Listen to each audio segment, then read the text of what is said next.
Ada 4 buah gelas yang berisi macam-macam larutan. Yang pertama ada larutan yang berisi air putih, larutan gula, larutan garam, dan juga minyak goreng. Dan masing-masing larutan nanti saya akan campurkan dengan sel darah manusia. Ini adalah darah manusia yang sudah ambil menggunakan jarum suntik. Nah, lalu saya akan teteskan pertama kali pada larutan yang pertama, yaitu air putih. Kalau kita perhatikan di sini darah dengan air putih langsung akan larut. Bahkan ini saya siapkan ada batang pengaduk, saya akan aduk sampai dengan merata, dan di bagian batang pengaduknya pun juga tampak bersih, tidak ada darah yang menempel. Ini artinya darah dengan air dia akan terlarut sempurna. Lalu bagaimana dengan larutan gula? Saya akan teteskan darah pada larutan gula. Kalau kita bandingkan dengan air putih tadi, pada larutan gula ini sel darahnya tidak akan larut ke bawah, justru dia akan mengendap di bagian atas. Dan akan saya gunakan batang pengaduk. Nah, Anda bisa lihat ini beda sekali. Sel darahnya justru menempel pada batang pengaduk. Ini kenapa?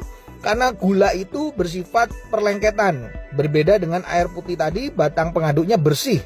Makanya orang kalau kena diabetes, terjadi perlengketan pada darahnya, mengalami rasa haus, kemudian sering buang air kecil, dan akhirnya suka ngemil.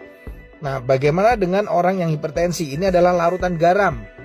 Ini darahnya saya akan teteskan pada larutan garam. Lalu saya akan juga sama masukkan batang pengaduk.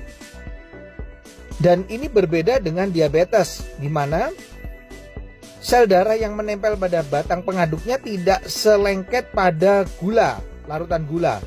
Tapi yang membedakan pada orang darah tinggi atau hipertensi yang terlalu sering makan asin-asin, ini kelihatan sel darah merahnya akan terurai, dia akan rusak, dia akan pecah. Makanya orang darah tinggi bisa mengalami pecah pembuluh darah. Yang terakhir saya akan teteskan darah ini di dalam minyak goreng.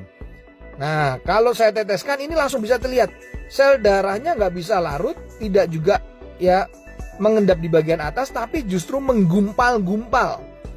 Ini membuktikan bahwa orang yang tinggi kolesterolnya akan mengakibatkan penggumpalan sel darah. Jadi sel darahnya akan menggumpal-gumpal, dan ini yang bisa menimbulkan penyumbatan pada pembuluh darah.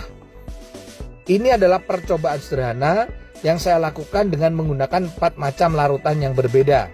Semoga percobaan ini bisa menjadi inspirasi untuk kita